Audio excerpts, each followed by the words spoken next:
Yo, what's up, everybody? Cowboy. It is Friday, 8:32 a.m. Started about 2 minutes late because I was in the middle of taking a trade. So let me go ahead, take that trade information. I'm going to put it into our private chat so everybody can see what I'm doing. And then once that trade runs a little more into profit, I will share it over on X. And if it runs into profit easily during this video, I'll go ahead and share it during the video, although we are in the live lab. So what we're doing here is this is the live lab, free to the public. We do it every day, every weekday. We do it for 10 minutes. And that way people can come on in. Even if they're not Algo Factory members, you can ask questions, go into the chat.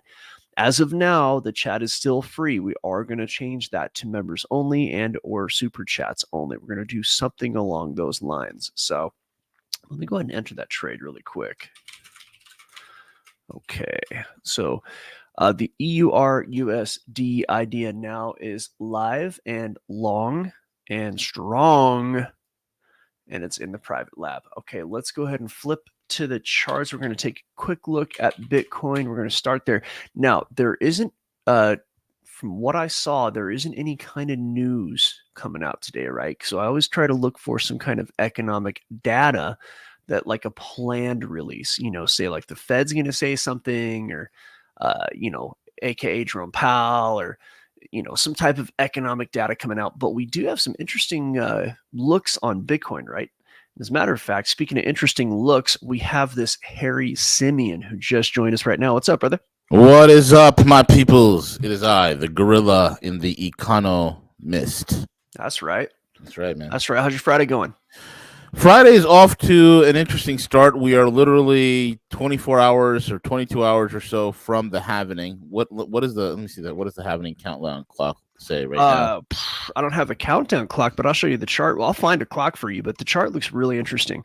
We talked about this yesterday, and V the Gorilla did say that there's a decent chance the price would go down, grab liquidity at 60,000.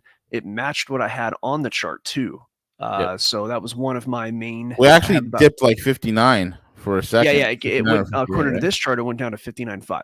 There you go. But you can see that I've got, these kind of contingencies, and I figured if it got below that, we would see price wash down to like 53. But actually, one of March's buddies, Tucker, who's a good guy, he's over at Because Bitcoin. I've done a show over there with him. Nice dude. He was thinking that volatility would actually die. And essentially, when price nuked down, it kind of did. Volatility stopped. And when volatility stops, that means price is going to stop in its tracks. And it appears that once that volatility stopped, the bulls kicked in and price actually got pushed back up. So let me zoom in on this chart. Where are we at right now? 65? We're now at 65,000, bro. Here we go, buddy. Yeah, so just like you said, there's shit. I'm a psych. I am the Bitcoin market. You kind of are, dude. Like I said, I don't know if you're scary. It's been 4 years I've been doing this on BTC, hitting the price points, and yeah, it's been pretty crazy. Opus Minimus says YouTube is also good for free audiobooks. It's the only thing I use it for, but thanks for the tip on makeup tutorials. Hey, man. That's good.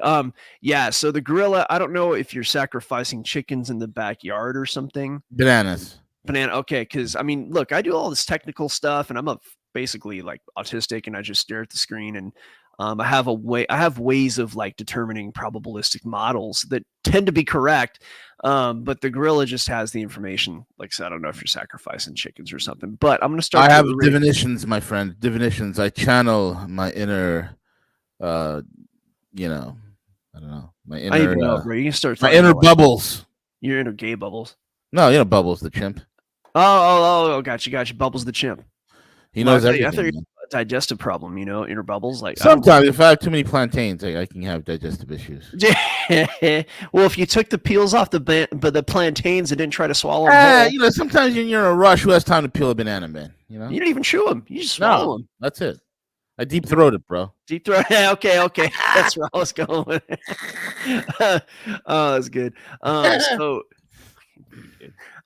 So we got we had the consolidation, like I said, and look at this. One of my different ideas was, okay, after a consolidation, price is going to make a decision, and it appeared the price did try to head down twice. So I'm going to erase these consolidation models right here because they are now outmoded. We know I was correct. We'll leave it alone. Now look at this. It tried to nuke down 3 times and got held up, right? So let's point those out, right? So it tried to nuke down right there. You see that big tail right there. And of course, where this green arrow already is, another nuke down. And it got held up all 3 times. So there's a decent kind of chance model, probabilistic model here that price will head up after this. Doesn't mean it absolutely will, but right now my thesis is pretty strong that it will at least head up to the top of this range. It doesn't mean it's ready to go up to, kingdom come. And as a matter of fact, on the higher time frame, there is still a fair amount of bearishness with which price must deal. But like I kept saying all week long, if price hangs out and consolidates in this area for a while, there's a good chance that it will eventually break that all-time high without going much lower than 60,000. And that appears to be what's going on, because every time it goes down, it gets crushed back up. And this is evidenced very heavily by this last candle that is still going. This is an 18-hour candle. I use the 18-hour instead of the daily for algorithmic reasons. But you see this long tail on it. I don't know if it's easy to see. Can you see that V on the screen, that long tail? Yeah. Okay. So what that means, everybody, when you see a candle, this is going to be a little bit of a candle theory session right now. And this is very simple candle theory. Okay. So this is a beginner live lab. So we're going to have a beginner concept V, unless you want to talk about something else. I'm just kind of, no, keep going. So your candle body, right? Let me widen this out. And then you're going to have your tails, right? Or you can call them shadows. You could call wick. There's a lot of different names for it. One thing you learn about trading as you get into trading is that the language isn't exactly standardized, right? So you have the way a candle works, okay? If it's a bullish candle, if the price started down low and went up, right? That's a bullish candle. Now, typically they're green when they're bullish, mine are blue. I change colors because I don't like the psychological effects of colors. I like to rinse trading of such effects. So if this were a bullish candle, then it would enter. That's your Virgo side. That's my Virgo. Yeah, exactly. Colors. You guys in colors. Jeez. Yeah. They're heavy on colors, man. I guess I'll just use this arrow. So this is the entry. This is where the price, the candle started. So like the prior candle ended right there. And then at some point in this candle's life, price went all the way down here. Okay. All the way down there at some point. At another point, it went all the way here. At some point in this candle's life. However, at the end of this candle's life, it exited right here. So price came in, it went all over the place, all these different things, but it ended right here. So the start of the candle and end of the candle are what going to determine the shape of the candle's body, which is the rectangle. And then the shadows or these tails and wicks will tell you where it went in its history as well. So now, the shape of a Japanese candlestick, which is what we're talking about, tells us a lot about like price action and strength. So let's just say that this was a bearish candle, right? Well, the candle would have started up here and it would have exited down here. Now, it would have gone up to the top here at some point and would have gone to the bottom here at some point, and it could have revisited those tops and bottoms numerous times. But in the end, it entered at the top, exited at the bottom. Okay. So now here's the thing about like candle shape, candle strength, things like that. When you have strong bulls, it doesn't matter where like the candle started in a way. It kind of does and kind of doesn't. But if you have a candle shaped like this and you have a super long tail, that means that at some point, the bears who are, they want to push price down, at some point, they did push price pretty low. But by the end of that candle, the bulls pushed it all the way back up here.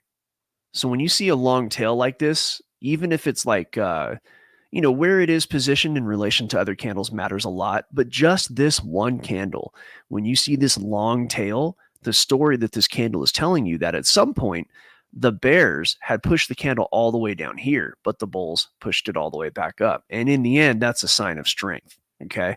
And this is just pretty much the end of our 10-minute show, but I wanted to explain why I think that price may at least hold where it is above 60,000 over time and quite possibly head up, because right now the price is at the top of this candle and this big long tail is telling me that the bulls are pushing up against the bears. The bears tried to push down, and imagine like a tug of war where you expended all of your energy pulling towards your side. You're a bear, you're pulling it down, pulling it down, pulling it downwards, and your whole team just pulled as hard as they could and burned out.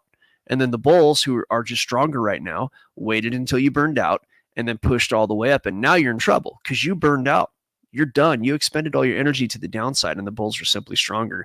And now they're really going to be able to pull price up. So that's how that works. I hope everybody enjoyed the session. V, can you go ahead and get us out of here into the private chat? Yeah, absolutely. Guys, don't sit on the sidelines wondering if this is for you. Join us, algofactory.tech. Look, we will do for you what you need in order for you to succeed. So join us right there, algofactory.tech. Don't leave money on the table, guys. It is what it is, man. Don't leave money on the table, especially in this day and age. With that being said, Cowboy, take us out. Join us or die.